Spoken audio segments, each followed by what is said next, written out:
ہر طرح کی تعریف و توصیف، بزرگی، بڑائی، کبریائی، حمد و ثنا اللہ رب العالمین کی لائق اور دیبا ہیں، جس نے تنہا اس کائنات کو بنایا۔ بے شک وہی خالق ہے، وہی مالک ہے، وہی رازق ہے۔ سبحان اللہ و بحمدہ، سبحان اللہ العظیم۔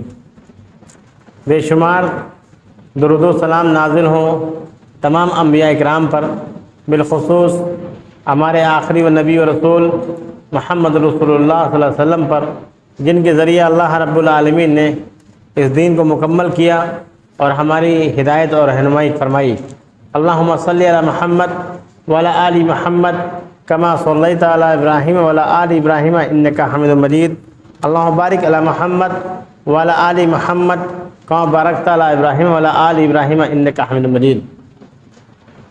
محترم سامعین، دینی و ملی بھائیوں، پردہ نشین خواتین اسلام، اللہ رب العالمین کا شکر ہے، اس کا احسان ہے، اس کا فضل ہے کہ اللہ رب العالمین نے ہم سب کو رمضان جیسی نعمت، رمضان جیسی بابرکت ماہ کو ہمارے نصیب میں کیا۔ ہم نے الحمدللہ کما حق ہو اس کو گزارا۔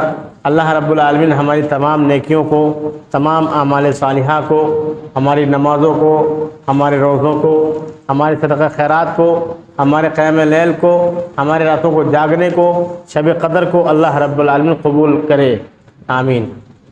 محترم سامعین، رمضان گزر گیا، اب ہم اپنا جائزہ کریں، اپنا ہم جائزہ لیں کہ کیا کھویا کیا پایا۔ یہ جو پورا مہینہ گزرا ہے تو اس کی رپورٹ ایک ہم تیار کریں کہ جو مہینہ ہم نے گزارا اللہ رب العالمین کی اطاعت میں، اس کی فرما برداری میں کوئی کسر نہیں چھوڑی، ہر حلال چیز سے ہم رکے رہے۔ اب ہمیں اپنا تجزیہ کرنا ہے، اب ہمیں اپنے اوپر نظر ڈالنی ہے کہ کیا وہی پابندی جو رمضان مبارک میں تھی، کیا وہی ہماری 11 مہینے رہنی ہے؟ اگر 11 مہینے وہی پابندی ہم کرتے رہے تو رمضان ہمارا مقبول ہوا، اور اگر ہم نے رمضان میں جس طریقے سے گزارا ہے پورا رمضان، اس طریقے سے 11 مہینے نہیں گزارے تو یقیناً ہمارا رمضان نامقبول ہے، قبول نہیں ہوا۔ اللہ رب العالمین بار بار رمضان کو اسی لیے بھیجتا ہے کہ ہم اپنی تربیت کریں، ہم اپنے اندر تقوی پیدا کریں، ہم اللہ رب العالمین سے ڈرنے والے بن جائیں۔ اسی لیے اللہ رب العالمین نے کہا ہے کہ تمہارے بھوکے رہنے سے، تمہارے پیاسے رہنے سے مجھے کوئی فائدہ نہیں، تمہارے تقوی کی آبیاری ہوتی ہے، تمہارا تقوی مضبوط ہوتا ہے، تمہارے اندر تقوی پیدا ہوتا ہے۔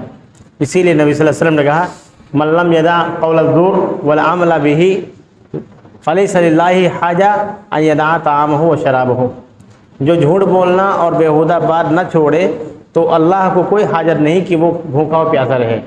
اللہ رب العالمین ہم کو بھوکا پیاسا نہیں رکھنا چاہتا ہے، بلکہ بھوکا پیاسا رکھنے کے بعد اللہ چاہتا ہے کہ ہم جھوٹ نہ بولیں، بیہودہ گوئی نہ کریں۔ کھانے پینے سے رکنے کا نام روزہ نہیں ہے، بلکہ رکنا ہر ایک چیز سے، اللہ کی نافرمانی سے رکنا، اس کو صیام بولتے ہیں۔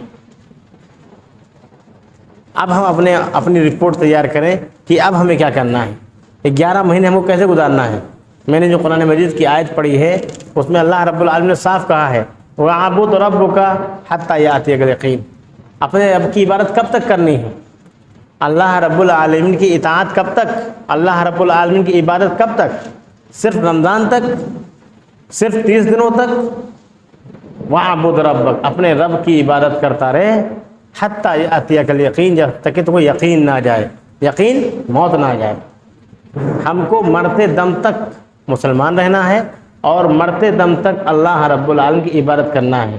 یہ شارٹ کورس نہیں تھا کہ ہم نے بس 1 مہینہ کر لیا اس کے بعد ہم کو جو ہے اب کچھ نہیں کرنا ہے، بلکہ یہ 1 مہینے کی تربیت تھی، یہ 1 مہینے کی ٹریننگ تھی، جو ہمارے 11 مہینے کیسے گزرنے ہیں یہ ہمارے 30 دن بتاتے ہیں۔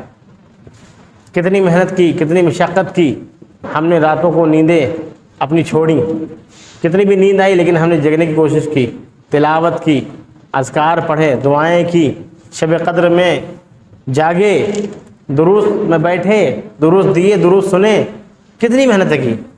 اب یہ محنت کام آ جائے، اب یہ محنت رائگاں نہ ہو، اب اس محنت پر پانی نہ پھرے، وہی اعمال جو ہم نے 30 دن میں کیے ہیں وہی اعمال ہم کو اب کیا کرنے ہیں، 11 مہینے کرنے ہیں، پورا سال ایسے ہی گزارنا ہے، پورے سال اللہ رب العالمین کی اطاعت کرنی ہے، فرمانبرداری کرنی ہے۔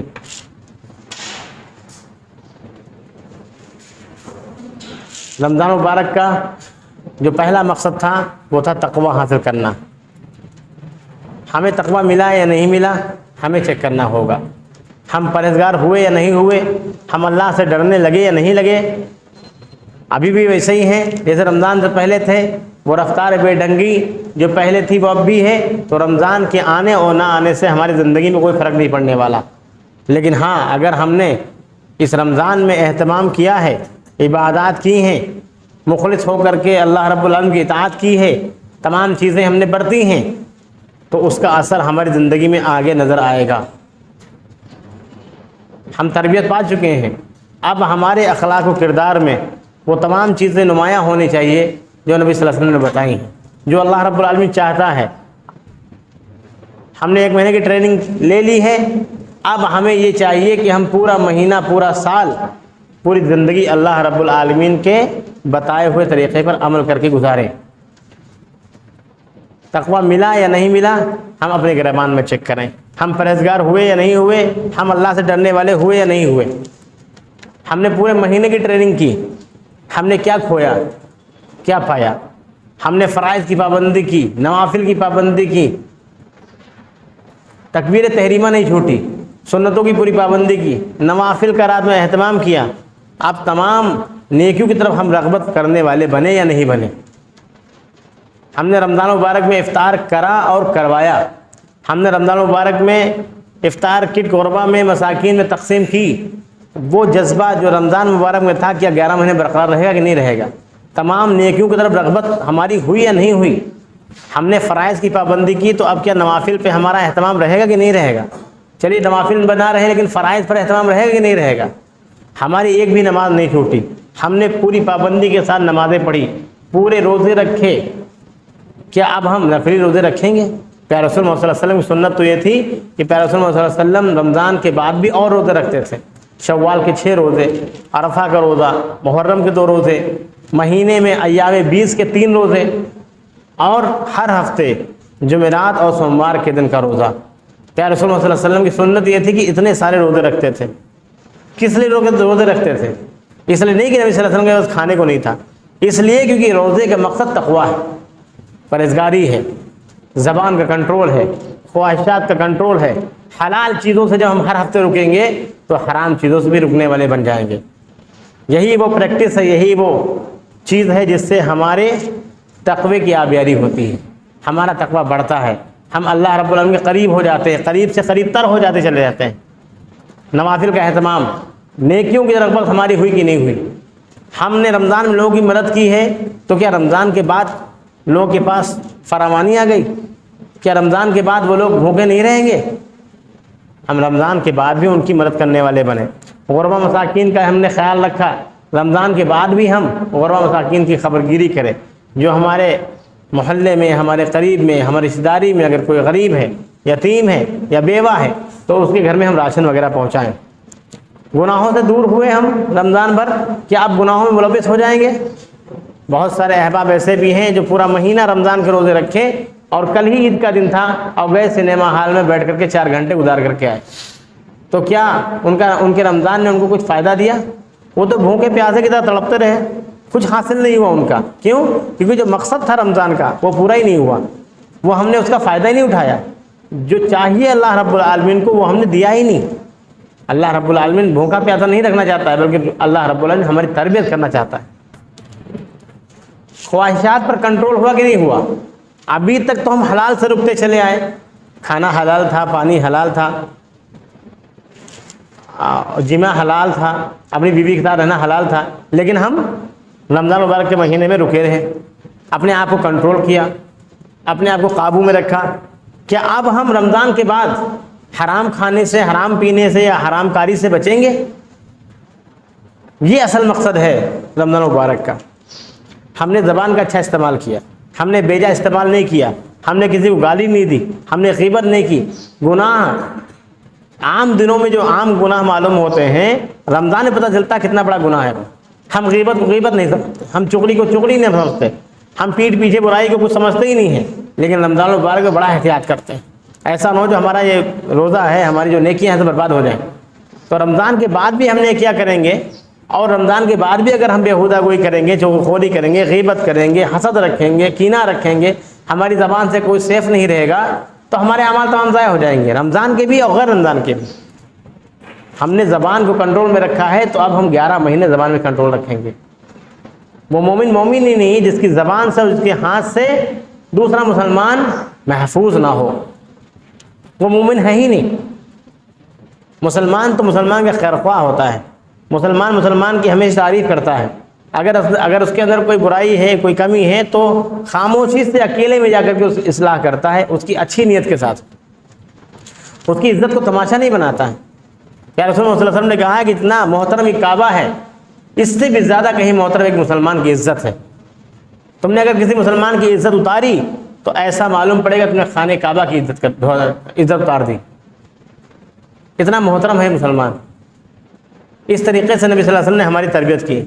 ہم نے اپنی زبان کو قابو میں رکھا، تو ہم 11 مہینے بھی اپنی زبان کو قابو میں رکھیں۔ جذبہ اخوت پیدا ہوا کہ نہیں پیدا ہوا؟ افطار کے وقت ہم بھائی بھائی ہو جاتے ہیں، قیام لیل میں ہم بھائی بھائی ہو جاتے ہیں، نماز میں ہم کندھے سے کندھا اور قدم سے قدم ملا کر کے بھائی بھائی ہو جاتے ہیں۔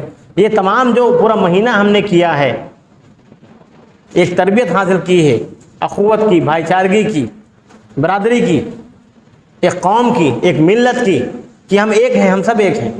کیا یہ ملت، یہ اخوت، یہ بھائی چارگی 11 مہینے باقی رہے گی؟ اگر نہیں باقی رہے گی تو اس کا مطلب رمضان نے کچھ خاص اثر ہماری زندگی پر نہیں ڈالا، ہمارے لیے سود مند، ہمارے لیے فائدے مند رمضان ہوا ہی نہیں۔ اگر اخوت نہیں پیدا ہوئی، اگر بھائی چارگی نہیں آئی، اگر ہمارے دل پسیجے نہیں ہیں، اگر ہمارے دل ملے نہیں ہیں، تو رمضان نے کچھ خاص کام نہیں کیا ہمارے اوپر۔ رمضان تو اپنی تاب و شاب سے آیا تھا، لیکن ہم نے اس کا پوری طریقے سے فائدہ نہیں اٹھایا۔ ہم نے کیا اپنی بخشش کروا لی؟ کیا ہم گناہوں سے پاک ہو گئے؟ بہت ساری روایات جو رمضان مبارک میں پڑھی گئی ہیں، وہ صرف یہی تھی کہ اگر ایسا ایسا کرو گے تو کیا ہوگا؟ پورے بخش دیے جاؤ گے، مکمل بخشش ہو جائے گی۔ تم نے روزے رکھ لیے، تم نے قیام لیل کر لیا، تم نے شب قدر کو پا لیا، تم نے یہ سارے اعمال کر لیے اگر، تو غفر لہ ما تقدم من ذنبہ، جتنے بھی سابقہ گناہ ہیں سب معاف کر دیے جائیں گے۔ سابقہ تمام گناہ معاف کروانے کے بعد ایسا نہیں کہ ہمارا جو گناہوں کا کھاتا تھا وہ بلینک ہو گیا ہے، تو اب لائیے 11 مہینے پھر سے اس کو بھرتے ہیں، پھر اس اکاؤنٹ میں ہم برائی جمع کرتے ہیں، مکاری جمع کرتے ہیں، عیاری جمع کرتے ہیں، دھوکے بازی جمع کرتے ہیں، گناہوں کو پھر سے بھریں گے اور پھر رمضان میں اس کو خالی کریں گے۔ یہ ایسا کوئی سیزن نہیں کہ ڈسٹ بن کی طرح بھرتے چلے جائے، اس کا جب بھر جائے تو رمضان میں اڑیل دے جا کر کے، ایسا نہیں۔ 11 مہینے ہم کو احتیاط رکھنا ہے۔ ہمارے سابقہ گناہ اللہ رب العالمین نے اپنے فضل سے، اپنی رحمت سے معاف کر دیے، تو اب ہم گناہ نہیں کریں گے۔ اسی کو تو توبہ کہتے ہیں۔ سچی توبہ وہی ہوتی ہے کہ ایک بار توبہ کر لی تو اللہ رب العالمین نے گناہ معاف کر دیے، اب دوبارہ ہم کو گناہ نہیں کرنے ہیں، اب دوبارہ ہم کو وہ رجسٹر نہیں بھرنا ہے گناہوں والا۔ ہم نیکیوں کی طرف سبقت کرنے والے بن جائیں، ہم نیکیوں کی طرف بڑھنے والے بن جائیں، ہم جنت کی طرف بڑھنے والے بن جائیں، ہم اللہ رب العالمین کے قریب ہو چکے ہیں، قریب سے قریب تر ہوتے چلے جائیں۔ ابھی تک ہم نے نوافل کا اہتمام کیا ہے، اب ہم عہد کریں کہ ہم فرائض نہیں چھوڑیں گے۔ ابھی تک ہم نے فرائض رمضان کے فرض روزے رکھے ہیں، لیکن ہم یہ عہد کریں کہ انشاءاللہ ہم رمضان کے علاوہ جو دیگر نوافل روزے ہیں وہ انشاءاللہ ہم رکھیں گے۔ ابھی تک ہم نے قرآن سنی، قرآن پڑھی، قرآن کا دروس اس میں بیٹھے، ہم درس لیا، درس دیا، اب ہم اہتمام کریں اور دعا کریں اور اللہ رب العالمین سے ارادہ کریں یہ کہ اب ہم روزانہ قرآن پڑھیں گے۔ جیسی رمضان میں ہم پڑھتے تھے قرآن، راتوں کو رات نہیں سمجھا، نیند کو نیند نہیں سمجھا، منہ دھل دھل کر کے ہم نے تلاوت کی، کیا وہ جذبہ ہمارا 11 مہینے باقی رہے گا؟ رمضان مبارک کے مہینے میں قرآن مجید نازل ہوا، اس کا نہیں کہ صرف قرآن مجید رمضان مبارک میں ہی پڑھا جائے۔ ہماری خواتین بھی صرف رمضان مبارک کے لیے قرآن مجید نہیں ہے کہ ہم نے جھوم جھوم کر کے 3 قرآن ختم کر لی، 8 قرآن ختم کر لی، 10 قرآن ختم کر لی۔ رمضان کے علاوہ بھی ہم قرآن ختم کریں، قرآن مکمل کریں، اس کو پڑھیں، اس کو ترجمے کے ساتھ سمجھیں، اور جب ہم سمجھ جائیں اس پر عمل کریں اور لوگوں کو بتائیں۔ یہی ہماری ذمہ داری تھی بحیثیت مسلمان۔ تو یہ رمضان آیا اور کیا کھویا کیا پایا، یہ ہم اپنا جائزہ لیں، اپنا انالائز کریں، ہم اپنا تجزیہ کریں کہ ہماری زندگی میں رمضان آیا کچھ اثر ڈالا بھی یا نہیں ڈالا۔ یقین مانیے اگر اثر نہیں ڈالا ہے تو ہماری زندگی جیسی تھی پہلے ویسے ہی چلتی رہے گی، اور اگر اثر ڈالا ہے تو پورا سال بدلاؤ محسوس کریں گے آپ۔ ایک انسان ہے نارمل زندگی جی رہا ہے، لیکن اس کا نام آ گیا، سلیکشن ہو گیا اس کا آرمی میں، پولیس بھرتی میں چلا گیا وہ، اب وہ گیا 3 مہینہ 6 مہینہ اس نے ٹریننگ کی۔ ٹریننگ کے بعد جب وہ آتا ہے تو اس کی زندگی بدل جاتی ہے، اس کا صبح جاگنے کا جو شیڈول ہوتا ہے وہ چینج ہو جاتا ہے، اس کا کھانے کا اسٹائل، اس کا بات کرنے کا اسٹائل، اس کی ہر چیز بدل جاتی ہے، بالکل پنکچوئل ہو جاتا ہے۔ سمجھ لیجئے یہی آپ کی ٹریننگ تھی۔ یہ پورا مہینہ جو ہم صبح 4 بجے 3:30 بجے اٹھتے تھے، ہماری خواتین اٹھتی تھی، کیا اب کوئی اٹھتا ہے فجر کے وقت؟ اب تو فجر کی غائب ہونے لگی نمازیں، مسجدیں ویران ہو گئی، مسجدیں غیر آباد ہو گئی۔ ہم نے عید کی نماز پڑھی اور پھر کہا پھر بقرعید میں ملیں گے انشاءاللہ، مسجد سے یہ کہا ٹھیک ہے جمعہ بھی آ جائیں گے، لیکن ہم نوافل میں کیسا دوڑتے تھے، ہم تراویح کے وقت کیسا دوڑتے تھے، ہم سارے کام کاج بند، ساری دکانیں بند، کتنا اہتمام ہوتا تھا۔ وہ اہتمام ہمارا پورا سال ہو اگر تو ہمارا رمضان کامیاب رہا، ہماری ٹریننگ مل گئی۔ ہم کو ٹریننگ مل چکی ہے تو ہمارا شیڈول بدلنا چاہیے، ہماری عادتیں، ہمارا اخلاق، ہمارا کردار، ہمارا اٹھنا بیٹھنا، ہمارے کھانے پینے کا انداز تک بدل جانا چاہیے۔ کیوں؟ کیونکہ ہم تو 16 گھنٹے 15 گھنٹے بھوکے رہتے تھے، 12 گھنٹے 14 گھنٹے 15 گھنٹے بھوکے رہے، اب 2 گھنٹے برداشت نہیں ہوتی، جو پاتے کھا جاتے ہیں۔ اس زبان پہ لگام لگانے کے لیے، چاہے وہ پیٹ کی بھوک ہو چاہے خواہشات کی بھوک ہو، اس پہ لگام لگانے کے لیے رمضان مبارک آیا تھا۔ تو اس رمضان کا اثر ہماری زندگی میں ہوا یا نہیں ہوا، یہ 11 مہینے کی زندگی ہماری بتائے گی۔ اپنا جائزہ خود کرے، کوئی حساب لینے والا نہیں ہے۔ جیسے نبی صلی اللہ علیہ وسلم نے کہا کہ دن بھر کا حساب رات میں کر لیا کرو، کتنے تم نے گناہ کیے، کتنی تم نے نیکیاں کی، کتنے لوگوں کو تم نے ستایا اور کتنے لوگوں کی تم نے مدد کی، روزانہ حساب کیا کرو۔ کیوں؟ کیونکہ ایک دن ہم کو حساب دینا ہے اپنی پوری زندگی کا، پوری زندگی کا حساب دینا ہے، اندھیرے میں کیا کیا، اجالے میں کیا کیا، ہم نے اپنوں کے ساتھ اور غیروں کے ساتھ کیا کیا، ہر چیز کا حساب دینا ہے، روزانہ حساب لگایا کریں۔ اب ہم یہ بھی حساب لگا لیں کہ یہ رمضان گزرا ہے جو ہمارا، اس میں ہم نے کتنی نیکیاں پائی تھی، کیا وہ نیکیاں ضائع تو نہیں ہو گئی ہمارے اعمال کی وجہ سے؟ اللہ رب العالمین کو عمل پسند ہے، تھوڑا ہو کم ہو لیکن مسلسل ہو۔ ایک بار آئے آپ نے 50 رکعتیں پڑھ لی، اس کے بعد اگلے رمضان ملیں گے ہم، یہ عمل اللہ رب العالمین کو نہیں قبول ہے، نہیں پسند کرتا اللہ رب العالمین۔ تھوڑا عمل ہو لیکن کانٹینیو ہو۔ میں نے صدقے کی مثال پچھلی بار دی تھی، ایک صحابی تھے وہ کانٹینیو صدقہ دیتے تھے، روزانہ ان کا معمول تھا کہ کچھ نہ کچھ صدقہ ضرور کرتے تھے، وہ صدقہ کیے بغیر سوتے نہیں تھے، ان کا معمول تھا۔ یہ کم دیتے تھے لیکن مسلسل دیتے تھے۔ اللہ رب العالمین کو وہی عمل پسند ہے، کم ہو، اخلاص کے ساتھ ہو لیکن کانٹینیو ہو، مداومت ہو، مسلسل ہو، کانٹینیو وہ عمل چلتا رہے۔ جیسے فجر ظہر عصر مغرب عشاء، فجر ظہر عصر مغرب عشاء، آپ کو روز وہی نمازیں پڑھتے ہیں، کوئی کچھ نئی چیز نہیں ہے۔ ہاں یہی روزانہ کرنا ہے، تھوڑا تھوڑا ہے، مختصر یہ روزانہ کرنا ہے آپ کو۔ تلاوت قرآن مجید یہ نہیں کہ ہم نے 10 قرآن ختم کر لی رمضان میں، اب 10 مہینے بعد ہی ہم کھولیں گے۔ کیوں؟ کیونکہ ہر مہینے کا کوٹا پورا ہو گیا۔ ہم روزانہ قرآن مجید پڑھیں، تھوڑا تھوڑا پڑھیں، سمجھ کر کے پڑھیں۔ وہ کتاب ہدایت ہے، کوئی رٹا مارنے والی کتاب نہیں ہے وہ کہ پھر پڑھتے چلے گئے اس کو۔ وہ پڑھیں، اس کو سمجھیں، اس کو اپنی زندگی میں عمل میں لے کر کے آئیں۔ قرآن مجید پڑھ کر کے ہم اپنی زندگی کو نکھار سکتے ہیں، سدھار سکتے ہیں۔ پورا مہینہ جو بابرکت تھا وہ صرف قرآن مجید کے نزول کی وجہ سے تھا۔ رمضان المبارک کو اگر کسی نے بابرکت بنایا ہے تو وہ نزول قرآن کی وجہ سے ہے۔ قرآن مجید نازل ہوا، قرآن مجید کیوں اللہ رب العالمین نے نازل کیا؟ ہدی للناس، تمام لوگوں کی ہدایت اور رہنمائی کرتا ہے، ہماری بھی ہدایت اور رہنمائی کر سکتا ہے۔ ہم اس کو پڑھیں تو صحیح، کھولیں تو صحیح۔ وہ کتاب زندگی ہے، وہ اسی میں حیات ہے، دنیا و آخرت کی کامیابی اس میں مضمر ہے، اس میں چھپی ہوئی ہے۔ پڑھیے، غوطہ قدن ہو جائیے، دعا کیجیے، قرآن فہمی کی دعا کیجیے، قرآن کو سمجھنے کی دعا کیجیے۔ من یرید اللہ یفقہہ فی الدین، من یرید اللہ خیرا یفقہہ فی الدین، جو نیکی کا بھلائی کا ارادہ جس کے ساتھ اللہ رب العالمین کرتا ہے، اس کو کیا دیتا ہے؟ اس کو توفیق دیتا ہے، دین کی سمجھ کی توفیق دیتا ہے۔ قرآن کی سمجھ کی اگر توفیق کی دعا ہم مانگتے ہیں اور مل جاتی ہے تو سب سے بڑی نعمت ہم کو مل گئی۔ تو ہمیں اپنا جائزہ لینا ہے کہ ہم نے کیا کھویا کیا پایا۔ یہ رمضان آیا ایسے ہی ایک رسم کی طریقے سے، ایک رواج کی طریقے سے، ایک تہوار کی طریقے سے، ایک بوجھ کی طریقے سے ہم نے گزار دیا۔ ایسے گزارا ہم نے، یا ہم نے اپنے اس کو تربیت کا ذریعہ بنایا اور اپنے تقوی کی آبیاری کی؟ تقوی ملا یا نہیں ملا، 11 مہینے ہم اس کو چیک کریں گے انشاءاللہ، اپنا خود جائزہ کریں گے، کوئی کسی کا حساب نہیں لے گا، ہم کو اپنا حساب دینا ہے اللہ کے حضور۔ ایسے ہی ہم رمضان کا حساب لے لیں کہ ہماری زندگی میں کتنا بدلاؤ آیا۔ اللہ رب العالمین سے دعا ہے کہ اللہ رب العالمین ہم تمام لوگوں کو جس طریقے سے ہم رمضان مبارک میں نیکیاں بٹورتے تھے، ویسے ہی عام دنوں میں نیکیاں کرنے کی توفیق عطا فرمائے۔ آمین۔ اے اللہ جہاں کہیں مسلمان پریشان حال ہیں ان کی پریشانیوں کو دور کر دے۔ آمین۔ اے اللہ جو بیمار ہیں ان کو شفائے کاملہ عاجلہ عطا فرما۔ اے اللہ جو پریشان حال ہیں ان کی پریشانیوں کو حل کر دے۔ آمین۔ اے اللہ جہاں دنیا میں مظلوم ہیں، جو مسلمان بھائی ہمارے مظلوم ہیں، اے اللہ تعالیٰ ان کی غیب سے مدد فرما۔ آمین۔ وآخر دعوانا الحمد للہ رب العالمین۔